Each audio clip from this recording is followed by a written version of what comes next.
পৃথিবীতে শান্তি প্রতিষ্ঠা করতে হলে আফগানিস্তানের পথে আমাদেরকে হাঁটতে হবে। আর জোরে বলুন ঠিক কিনা? আমার নবীজি চোখের সামনে দেখতে পেয়েছে কাবার ভিতরে 360টা মূর্তি, কিন্তু মানুষ কাবার ভিতরে যায়, ওই কাবার ভিতরে যাওয়ার পর কাবা ঘরের যিনি মালিক তারে সিজদা দেয় না, সিজদা দেয় হলো কাবার ভিতরে থাকা 360টা মূর্তিরে। আরো একটু আস্তে কর নাউজুবিল্লাহ। এই জায়গায় আল্লাহ সন্তুষ্ট না অসন্তুষ্ট? আমার বন্ধুগণ, আমার ভাইয়ের, আমার দেশে তো ওই সিস্টেম এখনো আসে নাই, ঠিক কিনা? এত কঠিন মুহূর্তে কি আসছে? আসে নাই। আমার ভাইয়ের, নবীজি আমার কি করলেন? নরমালি জুলুম প্রতিরোধ করার জন্য, জুলুমটাকে মূলোৎপাটন করার জন্য হিলফুল ফুজুল সংগঠন তৈরি করলেন। সুবহানাল্লাহ কর। কিন্তু হিলফুল ফুজুল সংগঠন তৈরি কইরা আমার নবীজি শান্তি প্রতিষ্ঠা করতে পারেন নাই, জালেমদের অবসান হয় নাই, বরং আমার ভাইয়েরা এই হিলফুল ফুজুল সংগঠন তৈরি করে সামান্য কিছু উপকার হয়েছে। কিন্তু এই কোরআন যখন আমার নবীর উপরে নাজিল হয়ে গেল, আর এই কোরআন দিয়ে যখন নবীজি হিজরত কইরা মদিনায় গিয়া যখন কোরআনের রাষ্ট্র ব্যবস্থা কায়েম করলেন, গোটা দুনিয়ায় কোরআনের আলো যখন ছড়ায় দিলেন, ওই সময় সব মানুষগুলো সোনার মানুষ হয়ে গেছে। আল্লাযীনা ইউনফিকুনা ফিস সাররাই ওয়াদ দাররাই ওয়াল কাযিমিনাল গায়যা ওয়াল আফিনা আনিন নাস ওয়াল্লাহু ইউহিব্বুল মুহসিনিন। জোরে বলুন আল্লাহু আকবার। আমার বন্ধুগণ, মহান রব্বুল আলামিন বলেন, কেউ যদি মুহসিন বান্দা হতে চায়, মুহসিন মানে হলো আল্লাহর কাছে অধিক প্রিয় বান্দা। আমার বন্ধুগণ, মুহসিন বান্দা যদি কেউ হতে চায়, আল্লাহ বলছেন ইউনফিকুনা ফিস সাররাই ওয়াদ দাররা। আমার ভাইয়েরা, সচ্ছল অবস্থায় আল্লাহর রাস্তায় দান করতে হবে, অসচ্ছল অবস্থায় আল্লাহর রাস্তায় দান করতে হবে। সচ্ছল অবস্থা আপনি বেশি দান করেন, অসচ্ছল অবস্থা আপনি কম দান করেন, কিন্তু কথা হলো নিয়মিত দান করতে হবে। কারণ আল্লাহ রাব্বুল আলামিন বলছেন, যারা নিয়মিত দান করে, কম হোক বেশি হোক বিপদ, কম দান করে বিপদ নাই, বেশি দান করে। আল্লাহ রাব্বুল আলামিন বলছেন, এই সমস্ত বান্দারাই মুহসিন বান্দা। জোরে কোন সুবহানাল্লাহ। মুহসিন বান্দার 2 নাম্বার গুণ হলো, তারা যখন ইউনফিকুনা ফিস সাররাই ওয়াদ দাররাই ওয়াল কাযিমিনাল গায়য ওয়াল আফিনা আনিন নাস। মুহসিন বান্দার আরেকটা গুণ হলো, মুহসিন বান্দারা কেবলমাত্র শুধুমাত্র তারা প্রতিশোধ পরায়ণ হতে পারে না, তারা বরঞ্চ মানুষকে ক্ষমা করতে ভালোবাসে। আমরা ক্ষমা করতে পারবো কি পারবো না? জোরে বলি ইনশাআল্লাহ। ক্ষমাকারী একজন, তিনি কে? সবচেয়ে শ্রেষ্ঠ ক্ষমাকারী কে? আল্লাহ তাআলা। ক্ষমার গুণ যদি আপনার ভিতরে থাকে, আল্লাহ তাআলা আপনাকেও ভালোবাসবেন। সুবহানাল্লাহ বলবেন না? আমার বন্ধুগণ, আল্লাহর সন্তুষ্টি লাভের 5টা উপায় আমি নরমালি খুব সামারাইজ করে সংক্ষিপ্ত আকারে আপনাদের সামনে উঠায় তুলে ধরব। আমার ভাইয়েরা, আমার বন্ধুগণ, আল্লাহকে সন্তুষ্ট করার 5টা মাত্র উপায় বলে যাব। এই 5টা উপায় যদি আমরা ফলো করি, আল্লাহকে সন্তুষ্ট করা হয়ে যাবে। আপনার স্ত্রীকে সন্তুষ্ট করার জন্য কত টেনশন, কত কি করেন। ঈদে একটা শাড়ি কিনতে যাবেন, কোন শাড়িটা পছন্দ, ভিডিও কলে দেখায়, দেখো তো বউ এই শাড়িটা পছন্দ কিনা। তারে খুশি করার জন্য কত টেনশন, বাপ মাকে খুশি করার জন্য পেরেশান, কিন্তু দিন শেষে কেউ আপনারটা দেখে না। আমার বন্ধুগণ, আমার ভাইয়েরা, আপনি সবাইকে দেখবেন ঠিক আছে, কিন্তু প্রথম দেখতে হবে একজনকে, তিনি কে? আরো জোরে বলতে হবে, তিনি কে? ইন্নাল হামদালিল্লাহিল আকরামিল্লাযী খালাকাল ইনসানা ওয়া কাররামা ওয়া আল্লামাহু মিনাল বায়ানি মা লাম ইয়া'লাম। فسبحان الذي لا يحصى امتنانه باللسان ولا بالقلم. نشهد أن لا إله إلا الله وحده لا شريك له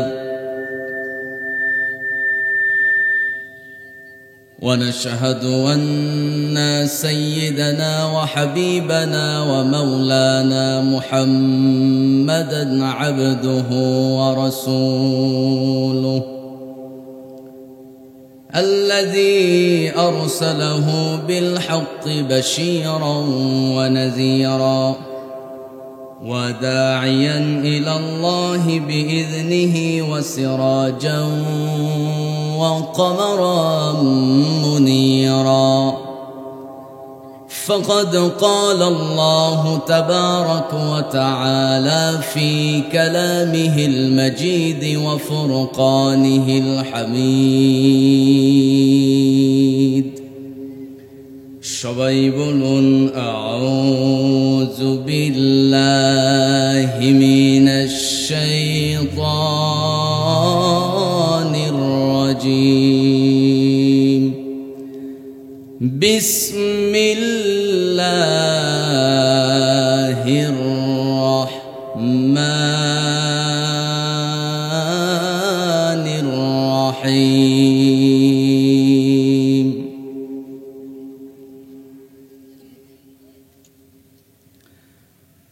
وعد الله الذين آمنوا وعملوا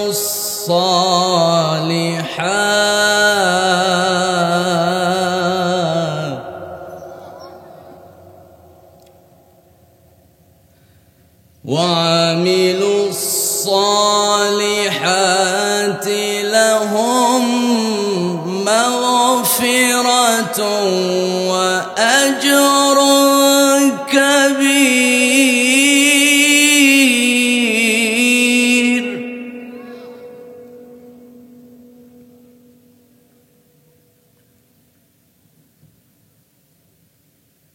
الله أكبر بسم الله الرحمن الرحيم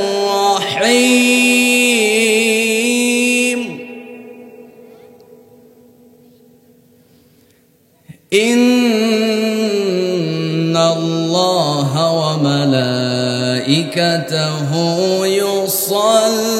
يصلون على النبي يا أيها الذين آمنوا صلوا عليه وسلموا تسليما জবান খুলে নবীর প্রেমে মাতোয়ারা হয়ে উচ্চ আওয়াজে আমরা সবাই বলছি আল্লাহুম্মা সাল্লি আলা মুহাম্মদ وعلى آل محمد كما صليت على إبراهيم وعلى آل إبراهيم إنك حميد مجيد اللهم بارك على محمد وعلى آل محمد كما باركت على إبراهيم وعلى آل إبراهيم إنك حميد مجيد তোমার কথার দ্বারা একজন ভাই যদি কাফেলার সারি থেকে সরে যায়, তোমার কথার দ্বারা একজন বোন যদি ইসলাম থেকে সরে যায়, সবুজ বাগানে ফোটা সুরভিত গোলাপটি তোমার আঘাতে যদি ঝরে যায়, এই কথা মনে রেখো তবে তোমাকেই দায় নিতে হবে। এই কথা মনে রেখো তবে তোমাকেই দায় নিতে হবে। কি হবে জমিয়ে রেখে এত অভিমান, হৃদয়ের সুরে বাঁধো সবুজের গান। ভালোবেসে কাছে টেনে নিতে পারো যদি, সেও খুঁজে পেয়ে যাবে জোছনার নদী। তবে কাফেলা হবে চিরমধুময়, জান্নাতি ফুল সৌরভে। পরেন মারহাবা। সে মহান রবের আলিশান দরবারে শুকর গুজার হচ্ছি যে মহান রব সারাদিনের সকল ব্যস্ততা থেকে যিনি আমাকে আপনাকে মুক্ত করে এই জান্নাতি পরিবেশে কবুল করেছেন। আমরা শুকরিয়া আদায় করছি মুহাব্বাতান, জোরালো কণ্ঠে বলে উঠছি আলহামদুলিল্লাহ। সবাই যদি গলার আওয়াজ ছেড়ে দিয়ে বলি, এত আওয়াজ কম হওয়ার কথা না। আমরা খোলা আকাশের নিচে বসেছি, আমরা এই বিশাল আকাশের মালিককে ধন্যবাদ জানাবো উচ্চ স্বরে চিল্লায় বলছি আলহামদুলিল্লাহ। জবান খুলে বলছে রব্বানা লাকাল হামদ হামদান কাসীরান তাইয়িবান মুবারাকান ফীহি। আমরা আল্লাহ তাআলার শুকর আদায় করে নিলাম। দরুদ ও সালাম বর্ষিত হোক মানবতার মহান মুক্তির দূত আকায়ে নামদার তাজদারে মদিনা, আমার আপনার প্রিয় রাসূল আহমদ মুস্তফা মুহাম্মদ মুস্তফা। একটু চিৎকার মেয়ে, একটু মোহাব্বতের সাথে সবাই বলছি সাল্লাল্লাহু আলাইহি ওয়াসাল্লাম। প্রাকৃতিক সৌন্দর্যের অপরূপ নীলাভূমি নওগাঁ জেলার মহাদেবপুর উপজেলার কালুশহর ফুটবল মাঠে আয়োজিত কালুশহর হিলফুল ফুজুল ইসলামী সংগঠনের উদ্যোগে একদিনব্যাপী বিশাল ওয়াজ মাহফিল 2 এপ্রিল 2025। আজকের এই মহতী আয়োজনের সম্মানিত সুযোগ্য সভাপতি, বলা চলে আমার একদিক দিয়ে অভিভাবক। আমি কালুশহর মাদ্রাসায় বেশ কিছুদিন অধ্যয়নরত ছিলাম। তার সহযোগিতা সহ, আপনাদের সহযোগিতা সহ, আপনারা সবাই তো আমার অভিভাবক। আমি রবের কাছে শুকরিয়া আদায় করে শেষ করতে পারছি না। আল্লাহর কাছে ধন্যবাদ জানাই যে আল্লাহ পাক এখানে কবুল করছেন। আল্লাহর কাছে আরজ করি আল্লাহ আপনাদের সবাইকে সুস্থতার এবং দীর্ঘ হায়াত যেন আল্লাহ দান করে, বলি আমিন। আজকের এই মহতী আয়োজনের সম্মানিত সুযোগ্য সভাপতি, বিশিষ্ট সমাজসেবক জনাব আল মামুন মুহাম্মদ সাব্বির বিপ্লব সাহেব, আল্লাহ তাআলা তাকে সিহাতে কুল্লিয়া, হায়াতে তাইয়্যিবা, তার পরিবার, তার পরবর্তী প্রজন্ম সবাইকে আল্লাহ তাআলা কবুল করুক, বলি আমিন। আজকের এই মহতী আয়োজনের হিলফুল ফুজুল যুব সংগঠনের সকল সদস্যবৃন্দকে আমরা দিল খোলা, হৃদয় উন্মুক্ত করা, হৃদয়ের গভীর থেকে তাদেরকে শুভেচ্ছা জানাই। আল্লাহ তাআলা তাদের সবাইকে ইসলামের পথে অগ্রণী ভূমিকা পালন করার তৌফিক দান করুক। সবাই চিৎকার মেরে বলি আমিন। তাদের এই সুন্দর আয়োজন তাদের অক্লান্ত পরিশ্রমের একটা ফসল, ঠিক কিনা? সম্মানিত ভাইয়েরা, আজকে এই মহতী আয়োজনের প্রধান আকর্ষণ আমার অত্যন্ত কাছের বন্ধুবর, বিশিষ্ট ইসলামী চিন্তাবিদ হযরত মাওলানা আবু রাইহান আবরার সাহেব।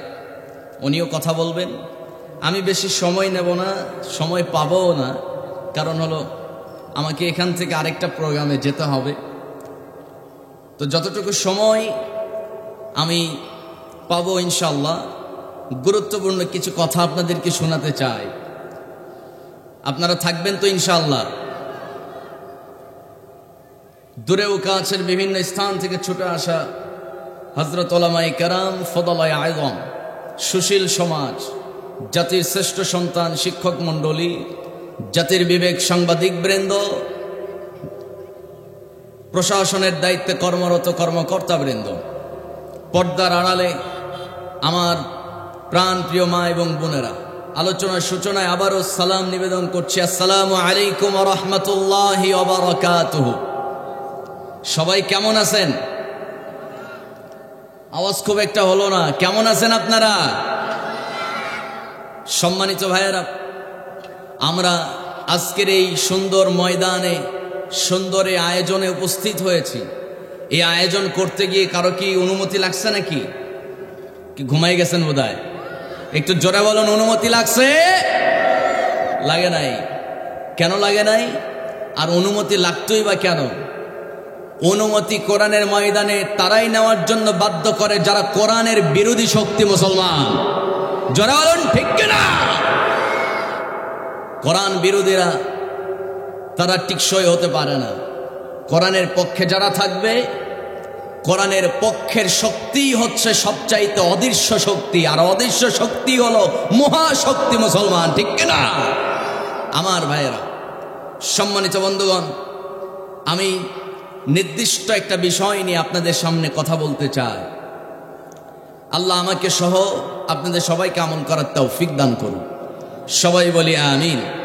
এই কোরআন এমন একটা মহাবিশ্বের মহাবিশ্বয়, এই কোরআনে আপনি যত চেষ্টা করেন, আমরা বিশ্বাস করি পৃথিবীর মানুষ যত চেষ্টা সাধনাই করুক, এই কোরআনের কোনো ভুল বের করতে পারবে না। কথাটা কার? চিল্লায় বলতে হবে, কথাটা কার? আল্লাহ রাব্বুল আলামিন নিজেই সুন্দর করে জানায় দিতেছে। কি বলছেন? সবার তো ঠোঁটের আয়াত, যারা পারেন ঠোঁট মিলিয়ে মিলিয়ে আমার সঙ্গে আয়াতটা পড়ে নেন। আলিফ লাম মিম যালিকাল কিতাবু লা রাইবা ফীহি হুদাল লিল মুত্তাকিন। জোরে বলুন আল্লাহু আকবার। আল্লাহ রাব্বুল আলামিন বলছেন, এটা তো এমন একটা কিতাব, যেই কিতাবের ভিতরে ভুল তো দূরের কথা, কোনো সন্দেহ অবকাশ থাকতেই পারে না, কোনো সন্দেহ পর্যন্ত নাই। সন্দেহ মুক্ত, ভুল মুক্ত এই কিতাবটা মুত্তাকিদের জন্য যিনি নাজিল করছে, জোরে বলতে হবে তিনি কে? আমার বন্ধুগণ, এই কোরআন এমন একটা বরকতময় কিতাব। কোরআন নাজিল হলো রমজান মাসে। আমার বন্ধুগণ, এই কোরআন রমজান মাসে নাজিল হওয়ার কারণে বছরে 12টা মাসের ভিতরে রমজানের বরকত বেড়ে গেল, রমজানের সম্মান বেড়ে গেল। আমার বন্ধুগণ, মানুষ যাই করুক না কেন, রমজান মাসে যেটাই করতে যায় একটাবার ভাবে, এটা কি আমার দ্বারা ঠিক হচ্ছে নাকি ভুল হচ্ছে, ঠিক কিনা? আমার বন্ধুগণ, রমজান তো বরকতময় একটা মাস। কেন এত বরকতময় হলো? মূল কারণ হলো আল্লাহর কালাম। আল্লাহ রাব্বুল আলামিন বলেন, শাহরু রমাদানাল্লাযী উনজিলা ফীহিল কুরআন হুদাল লিন-নাসি ওয়া বায়িনাতিন মিনাল হুদা ওয়াল ফুরকান। জোরে বলুন আল্লাহু আকবার। আল্লাহ রাব্বুল আলামিন বলছেন, রমজান মাসে নাজিল করেছি এই কিতাব। ও বান্দা, শুরুতে জানিয়েছি এটা হলো মুত্তাকিদের জন্য। আবার এই জায়গায় আরো ক্লিয়ার করে জানায় দিতেছি, এই কিতাব শুধু মুসলমানদের জন্যই না, ডানে বামে সামনে পেছনে হিন্দু ভাইয়েরা আছে না নাই? কথা কয় না? আছে না?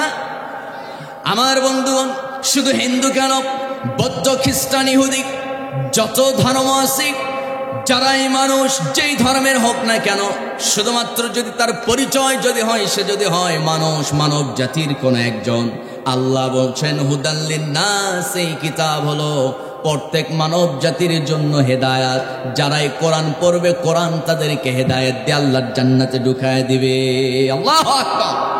যদি কোরআনকে প্রশ্ন করেন, কোরআন দুনিয়াতে কেন এসেছ, কি উদ্দেশ্য নিয়ে এই কোরআনে এই দুনিয়াতে এসেছ, কোরআন জবাব দিয়ে দিতেছে। আল্লাহ রাব্বুল আলামিন বলেন, আলিফ লাম রা কিতাবুন আনজালনাহু ইলাইকা লিতুখরিজান নাস মিনাজ যুলুমাতি ইলান নূর। জোরে বলুন আল্লাহু আকবার। আল্লাহ রাব্বুল আলামিন বলছেন, হে রাসূল, এই কিতাব আমি আপনার উপরে নাজিল করেছি, উদ্দেশ্য হলো কেবলমাত্র একটা। সেই উদ্দেশ্য হলো অন্ধকারে নিমজ্জিত, জুলমিয়াতের পথে থাকা নিমজ্জিত মানুষগুলোকে যেন আপনি আলোর রাস্তা দেখায় দিতে পারেন, জান্নাতের রাস্তা যেন দেখায় দিতে পারেন। এই উদ্দেশ্য নিয়ে এই কোরআন যিনি নাজিল করছে, জোরে বলতে হবে তিনি কে? আমার বন্ধুগণ, আমার ভাইয়েরা, আবার যদি কোরআনকে জিজ্ঞেস করেন, কোরআন তুমি যেই দুনিয়াতে এসেছো, বলো তো আল্লাহকে সন্তুষ্ট করার সবচাইতে শ্রেষ্ঠ উপায়টা কি? আমার বন্ধুগণ, আমাদের রব যিনি তিনি কে? সবাই তো বলে না রব কে। তাহলে এই কোরআন যে মহান রব নাজিল করেছেন, সেই রবের পরিচয় এই কোরআনের ভিতরে আছে না নাই? কথা কয়েন, এই পাশে সবাই যদি সাউন্ড দেন সুন্দর হবে। আপনারা যদি একটু কথা না বলেন ওয়াজ হবে কেমনে কন? আমার ভাইয়েরা, এই কোরআনে আমাদের রবের পরিচয় আছে না নাই? আরো জোরে বলতে হবে, আছে না নাই? এই কোরআনে আমাদের রবের পরিচয় আছে, কিন্তু প্রাইমারি থেকে কলেজ, কলেজ থেকে ইউনিভার্সিটি, এরপরে যখন পিএইচডি গবেষক হয়, ওই সময় অনেক উচ্চ শিক্ষিত কিছু সন্তান বলে ফেলে নো গড, আল্লাহ বলতে কিছু নাই। নাউজুবিল্লাহ, আর একটু আসতে কর। আল্লাহ আছেন না নাই? চিল্লায় বলতে হবে আমাদের রবকে। সম্মানিত ভাইয়েরা, ওই রবের পরিচয় কোরআনে আছে না? কোথায় আছে? কোরআনে আছে। কোরআনে কোন জায়গায়? এমন একটা জায়গায় আল্লাহর পরিচয় আল্লাহ তাআলা উঠায় দিয়েছেন এই কিতাবের ভিতরে। আমার বন্ধুগণ, আমার ভাইয়েরা, আল্লাহ রাব্বুল আলামিন ছোট্ট একটা সূরা বাছাই করলেন, ছোট্ট একটা সূরার ভিতরে তার পরিচয় ঢুকায় দিয়েছেন, যেই সূরাটা একবার পড়লে 10 পারা কোরআন খতম করার সওয়াব। আরেকটু আস্তে কোন সুবহানাল্লাহ। 2 বার পড়লে 30 পারা, 3 বার পড়লে 2 বার পড়লে 20 পারা, 3 বার পড়লে 30 পারা কোরআন খতমের সওয়াব যিনি দিবে, জোরে বলুন তিনি কে? আমার বন্ধুগণ, আল্লাহ রাব্বুল আলামিন সেই সূরার কথা বলছেন, সেই সূরার মধ্যে নিজের পরিচয়টা তুলে ধরেছেন। যারা পারেন ঠোঁট মিলিয়ে আমার সঙ্গে পড়ে নেন, কুল হুয়াল্লাহু আহাদ আল্লাহুস সামাদ লাম ইয়ালিদ ওয়া লাম ইউলাদ ওয়া লাম ইয়াকুল লাহু কুফুয়ান আহাদ। যারা বলুন আল্লাহু আকবার। কুল হুয়াল্লাহু আহাদ, নবী হে আপনি বলুন রব মূলত 2 না 1? সবাই তো বলে না, এটা তো ইমানের প্রশ্ন। চিল্লায় বলতে হবে রব মূলত 2 না 1? হিন্দুদের রব 1 না অনেক? আমার বন্ধুগণ, খ্রিস্টানদের রব 1 না একাধিক? সবার রব একাধিক, কিন্তু আমাদের রব 1। আমাদের রব মূলত কেবলমাত্র একজন। লাম ইয়ালিদ ওয়া লাম ইউলাদ, তিনি কাউকে জন্ম দেন নাই, তাকেও কেউ জন্ম দেয় নাই। ওয়ালাম ইয়াকুল লাহু কুফুয়ান আহাদ, আমাদের রব তো এমন একজন রব। আমার বন্ধুগণ, আল্লাহ বলছেন দুনিয়ার সমস্ত শক্তি এক জায়গায় করলেও ডোনাল্ড ট্রাম্প, জো বাইডেন, আমেরিকার মহা শক্তিধর president George W Bush, Barack Obama, এদের সবার শক্তি, এরপরে ইসরায়েলের নেতানিয়াহু, সবার শক্তি এক জায়গায় করলেও আমার রবের ওয়ালাম ইয়াকুল লাহু কুফুয়ান আহাদ, রবের সমকক্ষ হতে পারে নাকি? জোরে বলতে হবে। আমার ভাইয়েরা, আমার বন্ধুগণ, আল্লাহ রাব্বুল আলামিন এর জন্য দুনিয়ার तमाम মানুষকে বলছেন, ও দুনিয়ার মানুষরা শোনো, মানুষকে ভালোবাসবা তো ঠকবা, রবকে ভালোবাসবা তো জিতে যাবা। কথা ঠিক কিনা? ঠিক আছে না? বউকে আপনি ভালোবাসেন, বউয়ের জন্য দিন নাই রাত নাই, কি খাটাখাটনি। সকালবেলা পান্তা খায়া মাঠে আছে দাদা, সারাটা দিন পুরা দিনের রোদের তাপ পিঠের উপর দিয়ে চলে যায়, ঠিক কিনা বলেন?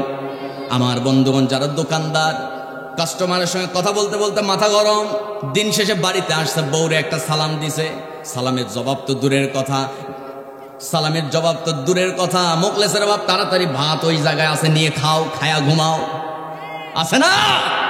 আমার বন্ধুগণ, দিন শেষে বউয়ের ভালোবাসাও পাওয়া যায় না ঠিক মতো।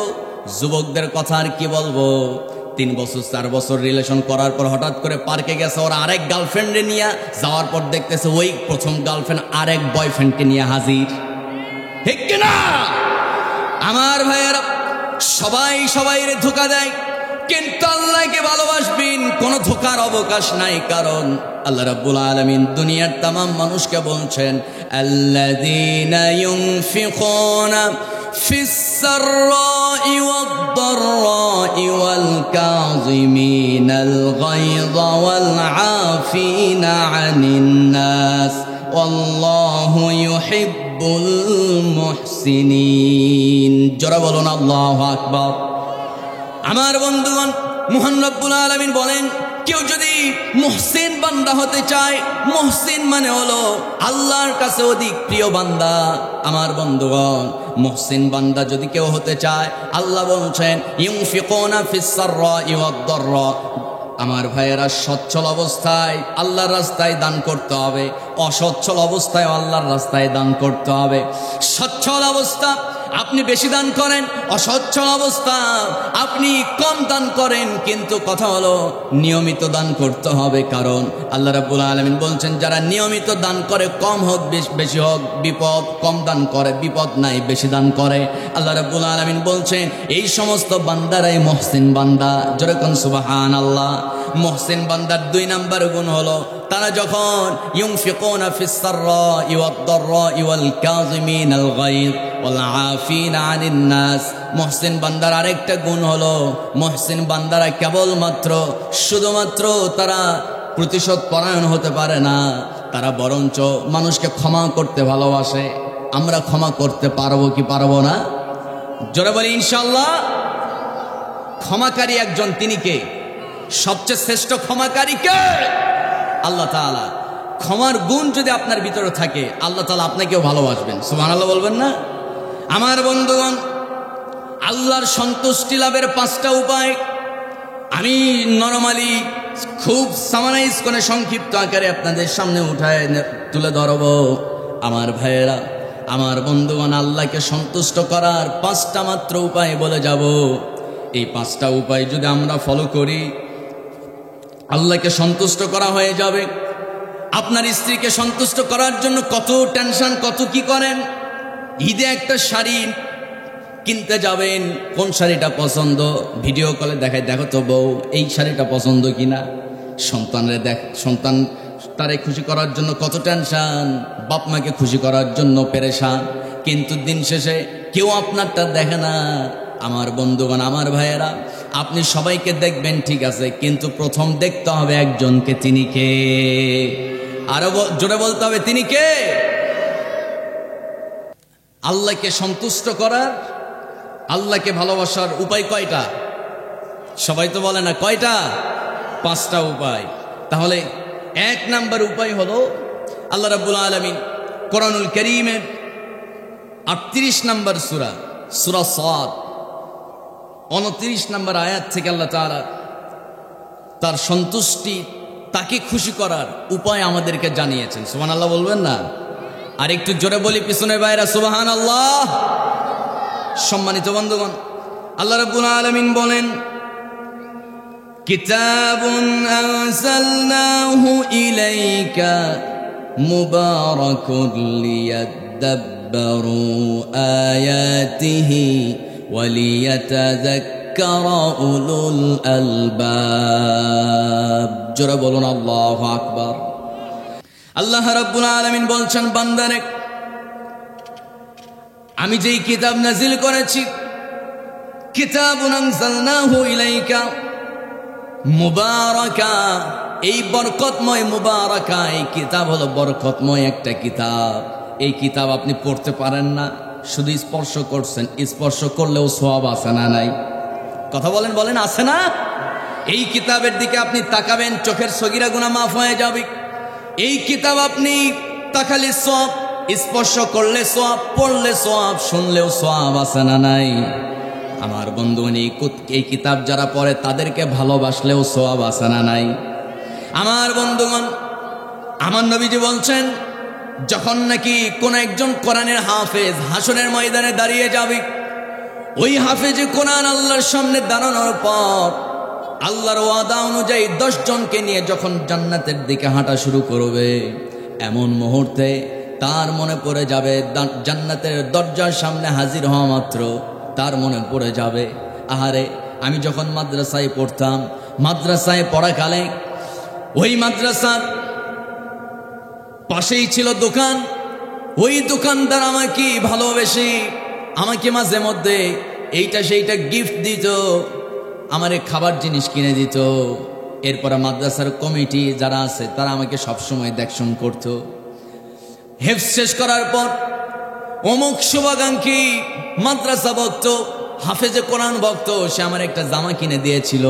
হঠাৎ তার কথা আল্লাহ মনে করায় দিবে। ওই হাফেজে কোরআনের মাথায় এই কথাগুলো যিনি মনে করায় দিবে তিনি কে? সবাই তো বলে না কে? হঠাৎ করে মনে পড়ে যাবে। যেই না মনে পড়ে যাবে, সঙ্গী সঙ্গী ওই হাফেজে কোরআন আল্লাহর সামনে আবার পেছনে ব্যাক করবে, আল্লাহর সামনে হাজির হয়ে বলবে, আল্লাহ তাআলা আরো কিছু দাবি আছে। আল্লাহ বলবেন, তোমার দাবি আমি তো সব মেনে নিয়েছি। জাহান্নামীর পতিত হওয়া যাদের জন্য জাহান্নামের আযাব ওয়াজিব হয়ে গেছে, হাফেজে কোরআন আল্লাহকে বলবে, আল্লাহ ঠিক আছে, আমার বাপ দাদা নানা নানি তাদের জন্য জাহান্নামের আযাব ওয়াজিব হয়ে গেছে, কিন্তু তাদেরকে মাফ করছো, ঠিক আছে, কিন্তু ওই যে মাদ্রাসায় পড়াকালে হঠাৎ করে অমুক চাচা আমাদেরকে একটা খাসি দিয়ে গেছিল খাওয়ার জন্য, আমরা মজা করে খাইছিলাম, ওই চাচার কি অবস্থা আগে দেখতে হবে, উনি কোথায় আছে? সুবহানাল্লাহ কর। আমার বন্ধুগণ, হঠাৎ করে দেখা যাবে তিনি জাহান্নামের আগুনে জ্বলতেছে। কোরআন তো এমন একটা বরকতময় কিতাব, আল্লাহ রাব্বুল আলামিন বলেন, কিতাবুন আনজালনাহু ইলাইকা মুবারাকুন লিয়াদাব্বারু আয়াতিহি ওয়া লিয়াতাযাক্কারা উলুল আলবাব। জোরে বলি আল্লাহু আকবার।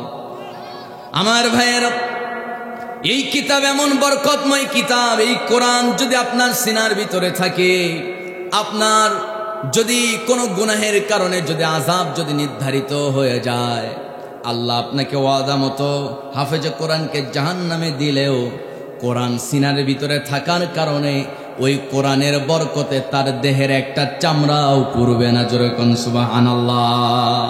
একটা লোমও পুড়বে না। জাহান্নামে জ্বলবে ঠিক, আল্লাহ ওয়াদা করছে, পুড়বে ঠিক, কিন্তু ওই কোরআনের সম্মানে ইলাইকা মুবারাকা, এই বরকতময় কিতাবটা সিনার ভিতরে থাকার কারণে তার একটা লোমও জাহান্নামের আগুন পোড়াতে পারবে না। সুবহানাল্লাহ পড়ে। এই হাফেজে কোরআন দেখবে, আমার অমুক চাচা আমার একটা জুব্বা হাদিয়া দিছিল, অমুক এক দাদা মুরব্বী মানুষ তিনি আমারে 10 টাকা হাদিয়া দিছিল, সাবান কেনার জন্য 50 টাকা দিয়েছিল। এই কথা মনে পড়ে যাবে, অমুকে সে কোথায় আছে, অমুক দাদা কই, অমুক চাচা কই। যখন দেখবে জাহান্নামের আগুনে দাউ দাউ করে জ্বলতেছে, জাহান্নামের আগুনে ঝাঁপ দিয়ে তাকে জাহান্নামের আগুন থেকে উঠায় আনবে। সুবহানাল্লাহ। সেখানে দেখা যাবে এক সময় 10 জনের জায়গায় 20 জন 30 জন অসংখ্য জনকে নিয়ে হাফেজে কোরআন আল্লাহর জান্নাতের ভিতরে ঢুকবে। সুবহানাল্লাহ। আরেকটু আস্তে কর, আরেকটু চিল্লায় বলি সুবহানাল্লাহ। এই কোরআনের সম্মান বাড়িয়ে দিয়েছেন যিনি, তিনি কে? কিন্তু আমার দেশে কিছু কিছু মুসলমান আছে যারা বলে কোরআন খামাখা পড়ার কি দরকার, এটা তো ওল্ড ভার্সন, ওল্ড কিতাব, পুরাতন একটা বই, এটা পড়ে কি হবে? এই বই পড়ে তো ডাক্তার ইঞ্জিনিয়ার হওয়া যাবে না। হ্যাঁ ঠিক আছে, আমি একটা কথা আপনাদেরকে বলবো, কওমি মাদ্রাসায় পড়ে ডাক্তার হওয়া যাবে না, ইঞ্জিনিয়ার হওয়া যাবে না। এরপরে আপনি কি বলে সরকারি কোনো চাকরি আপনি পাবেন না। কিন্তু কথা হলো, আমার কথা হচ্ছে নরমালি আপনাকে প্রথমত আপনার সন্তানকে মাদ্রাসায় ভর্তি করায় দিয়া আপনার সন্তানের সিনার প্রথম তার জ্ঞান, ইকরা বিসমি রাব্বিকাল্লাযী খালাক, তার প্রভুর কিতাব কোরআনের জ্ঞান তার সিনার ভিতরে ঢুকায় দিয়া এরপরে আপনি তাকে কলেজ ইউনিভার্সিটিতে ভর্তি করান। এক সময় ডাক্তার হবে, ইঞ্জিনিয়ার হবে, এক সময় সে কন্ডাক্টর হবে, কিন্তু রাস্তার রড, এরপরে রাস্তার খোয়া বালি চুরি করে খাবে না। আরো জোরে হাত তুলে বলুন ঠিক কিনা? সম্মানিত ভাইয়েরা, ক্লাস 1 থেকে প্রাইমারির প্রতিষ্ঠানের এই পড়াশোনা থেকে একেবারে ক্লাস 1 থেকে মাস্টার্স পর্যন্ত কোরআনের সঠিক শিক্ষা না থাকার কারণে উচ্চ শিক্ষিত ডিসিএসপি বড় বড় সরকারি ইঞ্জিনিয়াররা কোটি কোটি টাকা কলমের খোঁচা মেরে জনগণের টাকাগুলো নিয়ে নিচ্ছে। সম্মানিত বন্ধুগণ, এর পেছনে মূল কারণ হলো তাদের ভিতরে খোদাবিতি নাই, কোরআনের জ্ঞান নাই, বিদায় এই কাজগুলো তারা করে। ঠিক কিনা আমার ভাইয়েরা? এজন্য আল্লাহকে সন্তুষ্ট করার এক নাম্বার উপায় হলো ইলাইকা মুবারাকুল লিয়াদাব্বারু আয়াতিহি ওয়া লিয়াতাযাক্কারা উলুল আলবাব। এই কোরআন পড়তে হবে, এক নাম্বার উপায়। এই কোরআন কি করতে হবে? পড়তে হবে। নিয়মিত কোরআন পড়তে হবে, নিয়মিত কোরআন শুনতে হবে। এই কোরআন আপনাকে পড়তে হবে, কারণ আল্লাহ রাব্বুল আলামিন বলছেন, ও বান্দা, এই কোরআনের ভিতরে সবকিছু আছে, চিকিৎসা বিজ্ঞান, এরপরে আমার বন্ধুগণ সকল বৈজ্ঞানিক তথ্য এই কোরআনের ভিতরে আছে না নাই? সবাই তো কয় না আছে না নাই। আমার বন্ধুগণ, আল্লাহ রাব্বুল আলামিন বলছেন, বান্দানে যতই চ্যালেঞ্জ করো না কেন, এই কোরআনের মতো একটা আয়াত তুমি মানুষের সামনে আনতে পারবে না। কোরআন একেবারে পুরাই একটা এক্সেপশনাল একটা কিতাব। আমার ভাইয়েরা, এই কোরআনের ভিতরে আপনি কোনো ভুল তো পাবেনই না। এই কোরআন ভুলমুক্ত, সন্দেহমুক্ত এই কিতাব যদি আপনি নিয়মিত পড়তে পারেন, আপনার জীবনটাই আল্লাহ বরকতময় করে দিবে। জোরে কোন সুবহানাল্লাহ। তাহলে কোরআন যদি আমরা নিয়মিত চর্চা করি, নিয়মিত যদি কোরআন পড়ি, তাহলে কাকে ভালোবাসা হয়ে যাবে? কার সন্তুষ্টি অর্জন হবে? সব করার সময় পায়। এই যে সবার হাতে অ্যান্ড্রয়েড ফোন আছে, ম্যাক্সিমাম 10,000 জনে প্রায় 900 জন ব্যক্তির কাছে এই ফোন আছে না নাই বলেন? আছে। কিন্তু এই ফোনে আমরা কত আজে বাজে সময় নষ্ট করে ফেলি। ইউটিউব, ফেসবুক, টিকটক, লাইকি, এই সব অ্যাপস ইউজ করতে করতে আমাদের সময় কখন কোন দিক দিয়ে চলে যায় হুঁশ থাকে না। আর চাচারা তো আছে, এক একজন নামাজ শেষ হওয়া মাত্র বাজার তো কাছেই, দোকানে 4 দোকানে বসে একজন হলো গীবত কমিটির সভাপতি আর একজন সেক্রেটারি। কথা তো ঠিক আছে না? এরকম আছে না নাই? আজকে কি ওয়াজ হলো, কালকে কিন্তু ওই জায়গায় আলোচনা শুরু হয়ে যাবে। আমাদের সমাজে শিরিক আছে না নাই? কথা কয় না, জোরে বলতে হবে, শিরিক আছে। যদি কোরআনকে প্রশ্ন করা হয় কোন কাজটা করলে আল্লাহ সবচেয়ে বেশি রেগে যায়, আল্লাহ রাব্বুল আলামিন সেই কথাও কোরআনের ভিতরে তুলে দিয়েছেন। আল্লাহ রাব্বুল আলামিন বলেন, ইন্নাশ শিরকা লাযুলমুন আযীম। জোরে বলি আল্লাহু আকবার। আল্লাহ তাআলা বলছেন, সবচেয়ে বড় জুলুম, কোরআনের কথা, সবচেয়ে বড় জুলুম, এবং আল্লাহ সবচাইতে রেগে যায় ওই কাজ করলে। কি কাজ? ইন্নাশ শিরক, নিশ্চয় শিরিকের কাজ সবচাইতে মারাত্মক জুলুম, সবচেয়ে বড় অপরাধ। আমাদের সমাজে শিরিক আছে না নাই? শিরিক আছে মানে মহাশিরিক। আমি তো এই দিক দিয়ে গেলেই দেখি বিভিন্ন গাছের তলায় লাল কাপড় ঝোলানো, আছে না নাই বলেন? কথা কয় না? রেগে যাচ্ছেন, খেপে যান, সমস্যা নাই। কাবা ঘরের ভিতরে পর্যন্ত মূর্তি ঢোকানো ছিল, ঠিক কিনা? কয়টা মূর্তি? 360টা মূর্তি কাবার ভিতরে।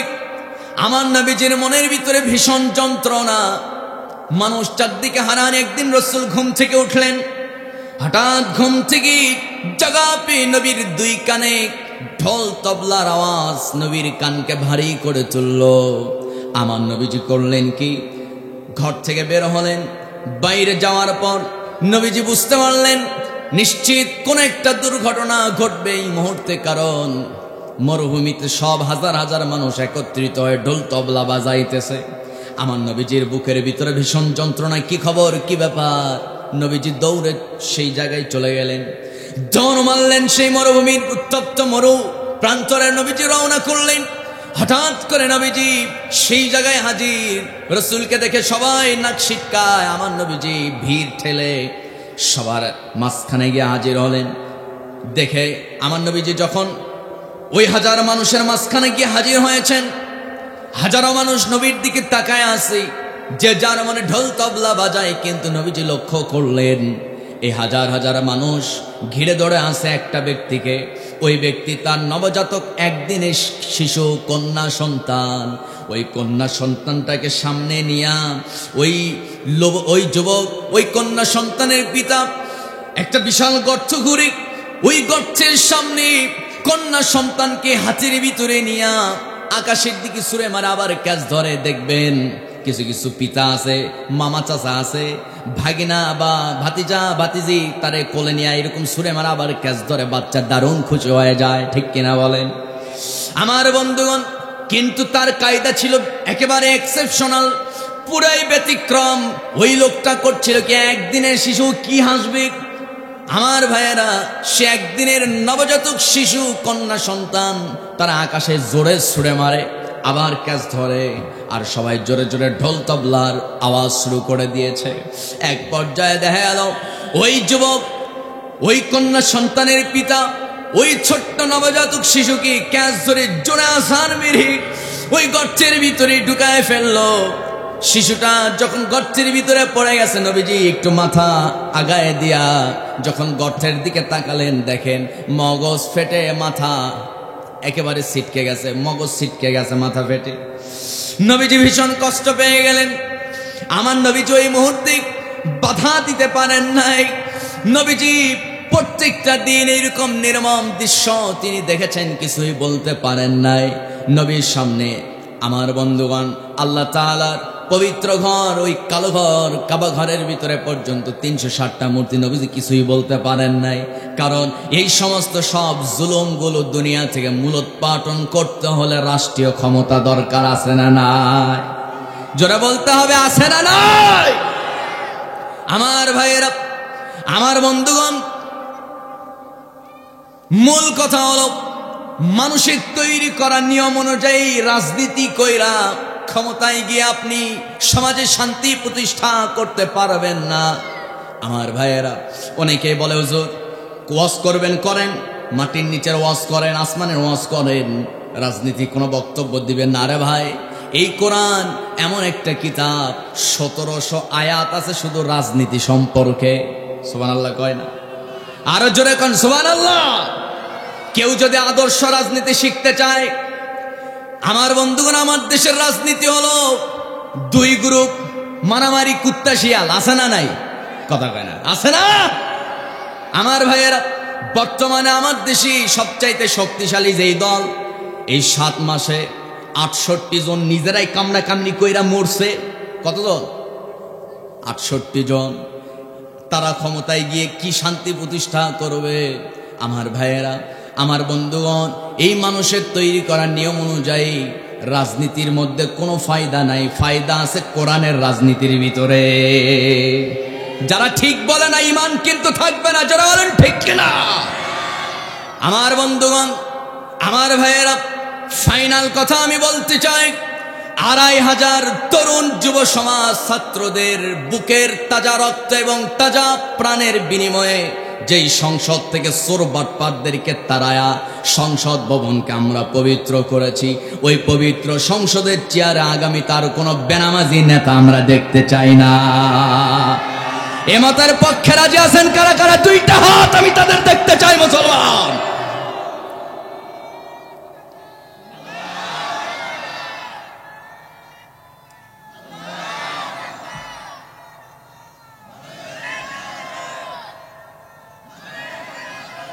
এটা তাকবীর হলো? দাদা, তাকবীর দিতে হবে সিংহের মতো, মহিলা মানুষের মতো তাকবীর দিতে হবে না, রাগ করেন না ভাই।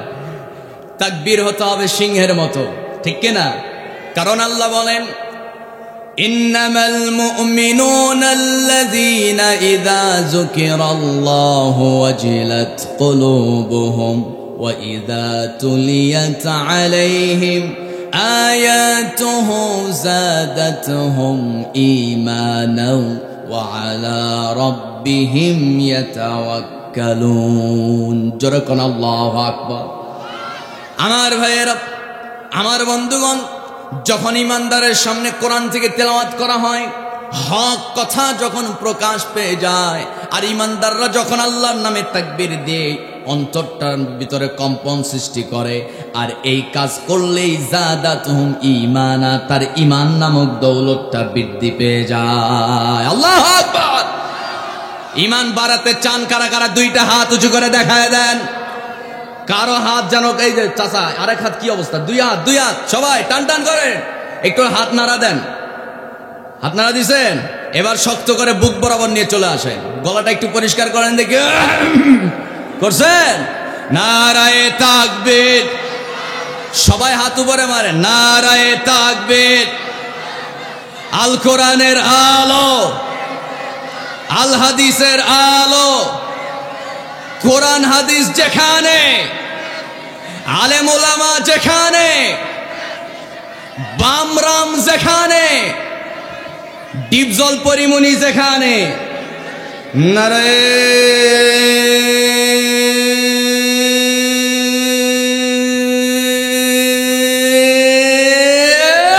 তাকবীর। কষ্ট হলো নাকি? কোনো অসুবিধা? সম্মানিত ভাইয়েরা, দিন শেষে আপনার সাদা কাফন কপালে জুটবে কয়টা? কয়টা? 3.5 হাত কবর। কোনো অহংকার করে কোনো লাভ নাই। অহংকার কার জন্য? কথা কয় না, একটু জোরে কন। সম্মানিত ভাইয়েরা, জনপ্রিয় খেলোয়াড় তামিম, তামিম না, অসুস্থ হয়ে গেছে, তামিম ইকবাল না, তামিম ইকবাল তো, তামিম ইকবাল ডাক্তার বলেছে হুইল চেয়ার ছাড়া চলা যাবে না। আমি আজকে দেখলাম হুইল চেয়ারে বসে আছে একটা তাগড়া যুবক মানুষ, বাংলাদেশের জনপ্রিয় খেলোয়াড়। ইউরোপিয়ান রাষ্ট্রগুলো তাকে দেখে কাঁপত ক্রিকেট ময়দানে। সে আমাদের দেশের এক গৌরব, ঠিক আছে, কিন্তু কথা হলো তামিম ইকবাল, তার কথা কেন আনলাম? একজন যুবক মানুষ, কত কোটি টাকার মালিক সে নিজেও জানে না, কিন্তু ভোগ করবে কেমনে? আপনি 1000 কোটি টাকার মালিক হন, ভোগ করতে পারবেন না। যতটুকু আপনার কপালে আছে ততটুকুই ভোগ করবেন, ঠিক কিনা? এত 1000 কোটি টাকা আত্মসাৎ করে কি লাভ হলো? দেশে তো আপনারা থাকতে কেউ পারলেন না। মানুষকে কষ্ট দিয়ে কি কি না করলো। সম্মানিত ভাইয়েরা, এই জন্য আমার কথা হলো, পৃথিবীতে শান্তি প্রতিষ্ঠা করতে হলে আফগানিস্তানের পথে আমাদেরকে হাঁটতে হবে। আরে জোরে বলুন ঠিক কিনা? আমার নবীজি চোখের সামনে দেখতে পেয়েছে কাবার ভিতরে 360টা মূর্তি, কিন্তু মানুষ কাবার ভিতরে যায়, ওই কাবার ভিতরে যাওয়ার পর কাবা ঘরের যিনি মালিক তারে সিজদা দেয় না, সিজদা দেয় হলো কাবার ভিতরে থাকা 360টা মূর্তিরে। আরো একটু আস্তে কর নাউজুবিল্লাহ। এই জায়গায় আল্লাহ সন্তুষ্ট না অসন্তুষ্ট? আমার বন্ধুগণ, আমার ভাইয়ের, আমার দেশে তো ওই সিস্টেম এখনো আসে নাই, ঠিক কিনা? এত কঠিন মুহূর্তে কি আসছে? আসে নাই। আমার ভাইয়ের, নবীজি আমার কি করলেন? নরমালি জুলুম প্রতিরোধ করার জন্য, জুলুমটাকে মূলোৎপাটন করার জন্য হিলফুল ফুজুল সংগঠন তৈরি করলেন। সুবহানাল্লাহ। কিন্তু হিলফুল ফুজুল সংগঠন তৈরি কইরা আমার নবীজি শান্তি প্রতিষ্ঠা করতে পারেন নাই, জালেমদের অবসান হয় নাই, বরং আমার ভাইয়েরা এই হিলফুল ফুজুল সংগঠন তৈরি করে সামান্য কিছু উপকার হয়েছে। কিন্তু এই কোরআন যখন আমার নবীর উপরে নাজিল হয়ে গেল, আর এই কোরআন দিয়ে যখন নবীজি হিজরত কইরা মদিনায় গিয়া যখন কোরআনের রাষ্ট্র ব্যবস্থা কায়েম করলেন, গোটা দুনিয়ায় কোরআনের আলো যখন ছড়ায় দিলেন, ওই সময় সব মানুষগুলো সোনার মানুষ হয়ে গেছে। আমার ভাইয়েরা, নবীজি আমার ওই কাবার এই দৃশ্য দেখি নবীজি ভীষণ কষ্ট পেলেন। আমার নবীজি পর্যায়ক্রমে ধারাবাহিকতা বজায় রাখলেন, দাওয়াতি কাজ চলমান রাখলেন, কাউকে ভয় করেন না, হক কথা তিনি বলতেন। আমার ভাইয়েরা, এক পর্যায়ে আমার নবীজি সিদ্ধান্ত নিলেন এই জায়গায় আর থাকা যাবে না, কারণ আল্লাহর উপর থেকে নির্দেশ এসে গেছে, হে নবী আপনি আর থাকতে পারবেন না, কারণ সিদ্ধান্ত হয়ে গেছে আপনাকে দুনিয়া থেকে ওরা বিদায় করে দেবে। আমার নবীজি এই খবর পেয়ে আল্লাহর পক্ষ থেকে যখন অর্ডার পেয়ে গেলেন, নবীজিও সিদ্ধান্ত নিলেন তিনি আর মক্কায় থাকবেন না, মদিনায় চলে যাবেন। মদিনায় যাবেন, কিন্তু কোন সময় রওনা দিবেন? দিনের বেলা রওনা তো দেওয়া যাবে না, রাতের বেলা মধ্যরাতে রওনা দিলেন। আমার ভাইয়েরা, আবু বকর সঙ্গে ছিল, আবু বকরকে নিয়ে রওনা দিয়েছেন। নবীজির মনে প্রচন্ড ব্যথা, কারণ কাবার ভিতরে 360টা মূর্তি। সবচেয়ে বড় জুলুম হলো কার সাথে শিরিক করা। আসতে বলবেন না, কার সাথে? আল্লাহর সাথে। নবীজির মনে প্রচন্ড ব্যথা। আমার নবীজি কাবা ছাড়তেছেন, রবের ঘর, প্রিয় বন্ধুর ঘর, কিন্তু বন্ধুর ঘরের ভিতরে মূর্তি। সবচাইতে বড় জুলুম, সবচাইতে বড় অপরাধ। আমার বন্ধু নবীজি ওই সময় কিছুই বলতে পারেন নাই। আমার নবীজি সিদ্ধান্ত নিলেন চলে যাবেন। রাত গভীর হয়ে গেছে, আবু বকরকে নিয়ে সামনে হাঁটা দিয়েছে। এমন সময় নবীজি একেবারে হাউমাউ করে কান্না শুরু করছেন, চোখ দিয়ে পানি ঝরতেছে। আবু বকর বলে, ইয়া রাসূলুল্লাহ, বুঝতে পেরেছি পরিবার পরিজন জন্মভূমি ছেড়ে যাচ্ছেন, এই জন্য আপনার মনে কষ্ট হচ্ছে। নবীজি বলেন, ও আবু বকর, তুমি যা ভাবতেছো বিষয়টা এমনটা নয়। আবু বকর, জানো কি, আমার বন্ধুর ঘর আমি ছেড়ে যাচ্ছি। ঘুম থেকে উঠে এই ঘরটা আমি সবচাইতে, ঘুম থেকে উঠে এই ঘর দেখার জন্য আমি সবচেয়ে বড় পাগল। আবার ঘুম যাওয়ার আগে এই ঘর দেখে আমি ঘুম যাই। আল্লাহু আকবার। কিন্তু আবু বকর এই কাবা মক্কা নগরী ছেড়ে মদিনা শহরে চলে যাচ্ছি, ইয়াসরিবে। এই মক্কা শহর থেকে মদিনার 600 কিলোমিটার দূরত্ব। কত বছর পর আসতে পারবো কি পারবো না জানি না। এই ঘরের জন্য বড় মায়া হতেছে, কারণ ঘরের ভিতরে 360টা মূর্তি আছে। আমার মনের ভিতরে ভীষণ তামান্না, এই ঘরের ভিতরে একটু ঢুকবো, আর ঘরের ভিতরে আমার বন্ধুকে একটু সিজদা দেব। আমার ভাইয়েরা, আবু বকর করলেন কি, ইয়া রাসূলুল্লাহ, ঠিক আছে চলেন, ওই ঘরের ভিতরে আমরা ঢুকবো। এরপরে যখন নাকি কাবার সামনে গেছে, কাবার সামনে যাওয়ার পর যখন ঢুকবি, হাজী সাহেবরা আছেন, আপনারা জানেন কাবার তো একটা বিশাল দরজা, ওই দরজাতে তালা ঝোলানো আছে। এখনো ওই তালা আছে না নাই বলেন? এখনো ওই তালা আছে। আমার নবীজি ওই তালা দেখি, রাসূল বললেন, ও আবু বকর, এই কাবার দরজার তালার চাবি কার কাছে আছে? হযরত আবু বকর বলছেন, উসমান বিন তালহার কাছে। উসমান বিন তালহাকে ডাকা হলো। উসমান বিন তালহা মধ্যরাতে মদ্যপানরত অবস্থা। তখন উসমান বিন তালহা তখন মুশরিক ছিল, এখন ইমানদার হয় না, ইমান গ্রহণ করেন নাই। ওসমানকে যখন মধ্যরাতে ডাকা হয়েছে, ওসমান ভীষণ বিরক্ত হয়ে গেছে। কি জন্য ডেকেছ বলো? মুহাম্মদ সাল্লাল্লাহু আলাইহি সাল্লাম বলছেন, ওসমান বিন তালহা, আমি একটু কাবার ভিতরে ঢুকতে চাই। কাবার দরজার তালার চাবি তো তোমার কাছে আছে, চাবিটা একটু দেওয়া যাবে নাকি? সঙ্গে সঙ্গে ওসমান বিন তালহা আমার নবীর কথাটার গুরুত্ব না দিয়া রাসূলের বুকের ভিতরে জোরে একটা মধ্যরাতে চাঁদনি আকাশের নিচে একটা ধাক্কা মেরে দিলেন। মধ্যরাত, অন্ধকার রাত, এক ধাক্কা খেয়ে নবীজি ভীষণ দুর্বল। আমার নবীজি এক ধাক্কা খেয়ে মুখ থুবড়ে জমিনে পড়ে গেলেন। ঠোঁটটা ফেটে ফেনকি দিয়ে রক্ত বের হওয়া শুরু করলো। এরপরে রাসূল আমার রক্তাক্ত অবস্থায় ঠোঁটের ভিতরে চাপ মেরে ধরে নবীজি মুস্কি একখানা হাসি দিয়া ওসমান বিন তালহাকে লক্ষ্য করে বলছেন, ওসমান রে, আজকে এই কাবার দরজার তালার চাবির জন্য তুই আমারে ধাক্কা মেরে রক্তাক্ত করে দিলি, কিন্তু ওসমান জেনে রাখো, এমন একটা দিন আসবে, এই কাবার চাবি নয়, এই গোটা আরবের রাষ্ট্রীয় চাবিকাঠি আমার রব একদিন আমার হাতে উঠায় দিবে। আরো জোরে বলি সুবহানাল্লাহ। আমার বন্ধুগণ, এরপরে এই কথা শোনা মাত্র উসমান বিন তালহা, দাঁড়িয়ে থাকা উসমান থরথর করে কাঁপতে কাঁপতে জায়গায় বসে গেছে। উসমান দাঁড়াতে পারে, কারণ নবীজির কথার লোড কিন্তু অনেক, একেবারে ওই কথার লোড নিতে পারেন নাই, বড়ই মারাত্মক লোড। আমার নবীর কথা নিতে পারেন নাই। উসমান জায়গায় বসে আছে। উসমান বলতেছে, ও মুহাম্মদ, ঠিক আছে তোমাকে চাবি দেব, কিন্তু শর্ত হলো আবু জেহেল যেন না জানে। আবু জেহেল যেন না জানে। হ্যাঁ ঠিক আছে, আবু জেহেল জানবেন, কেন জানবে না? কারণ আবু জেহেল হলো মক্কার সিটি মেয়র। কিসের সিটি মেয়র? মক্কা নগরীর সিটি মেয়র। মানে আবু জেহেল এইদিকেও ক্লিয়ার থাক, ওইদিকেও ক্লিয়ার থাক, কারণ ও চিন্তা করতেছে মোহাম্মদ যেহেতু আজকে বলছে, আজ হোক কাল হোক, মোহাম্মদের হাতে এই গোটা আরবের রাষ্ট্রীয় চাবিকাঠি ক্ষমতা একদিন ওর হাতে যাবে, কারণ জীবনে মোহাম্মদ যা বলছে কোনোটা মিথ্যা হয় নাই। সুবহানাল্লাহ কম। সম্মানিত ভাইয়েরা, এই জন্য আমি এই কথা টানলাম। আজকে এখানে এই গাছগুলোর এখানে আমি ছোটবেলায় অনেক আগে থেকে দেখি, এই লাল কাপড় আছে না? কথা কয় না কি? ঘুমাচ্ছেন আপনারা? এই লাল কাপড় কেন দেয় আপনারা কোন বলেন? এই জায়গাতে কি হয়? শিরিক হয় না? শিরিক হয় কি না? শিরিক হয়। আপনি এরপরে এখানে একটা মাজারও আছে না? মাজার একটা আছে না? মাজারও একটা আছে।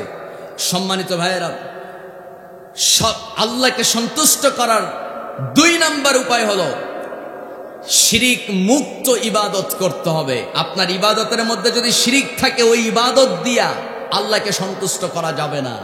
অনেক সাহাবী, হযরতে ইবনে খাতাল, তিনি কাফের হয়ে মারা গেছে, কারণ তার ইবাদতের মধ্যে শিরিক ছিল, অথচ নবীর সাহাবী নবীর হাতে হাত রেখে কালেমা পড়েছিল। সম্মানিত ভাইয়েরা, ইবাদতের ভিতরে এক কথাই কোনো শিরিক থাকা যাবে না। শিরিক যদি থেকে যায়, আপনার ইবাদত কবুল হবে না। সম্মানিত বন্ধুগণ, এখানে আমাকে কিছু প্রশ্ন দেওয়া হয়েছে, এগুলো বিষয়ে কথা বলার জন্য। আসলে এগুলো একটু আগে দিলে আমি এই বিষয়ে করে ফেলতাম। যাই হোক, মূল বিষয় হলো আমরা কেবলমাত্র বিপদে আপদে সুখে দুঃখে ডাকবো একজনকে, তিনি কে? সবাই তো বলে না, কি ব্যাপার? বলেন আমরা ডাকবো কাকে? যেই রবকে ডাকবো ওই রবের আকাশের নিচে আমরা বসে আছি, ওই রবের দিকে হাত উঁচু করে সবাই বলি আমরা ডাকবো কাকে? বিপদ, কঠিন বিপদ। আল্লাহ তাআলা বলছেন, বান্দা আমার ইউসুফের ঘটনা পড়ো নাই? ইউনুসের ঘটনা পড়ো নাই? মাছের পেটে ঢুকছে, ওই মাছ সমুদ্রের অথই গভীরে, সেই সমুদ্রের গভীরে থাকা মাছ, ওই মাছের পেটে পয়গম্বর ইউনুস বাঁচাইছে কে? কয়দিন ছিলেন? 40 দিন 40 রাত। অক্সিজেনের প্রয়োজন হলো না, খাবারের প্রয়োজন হলো না। তার মানে খাবার ছাড়া, অক্সিজেন ছাড়াও বান্দাকে যিনি বাঁচাইতে পারে, তিনি কে? সম্মানিত বন্ধুগণ, তাহলে সেই রবকে কেমনে ডাকবো? ইউনুস যেভাবে রবকে ডেকেছেন, কিভাবে ডাকছে? সবাই পড়েন, লা ইলাহা ইল্লা আনতা সুবহানাকা ইন্নী কুনতু মিনাজ জালিমিন। আল্লাহু আকবার।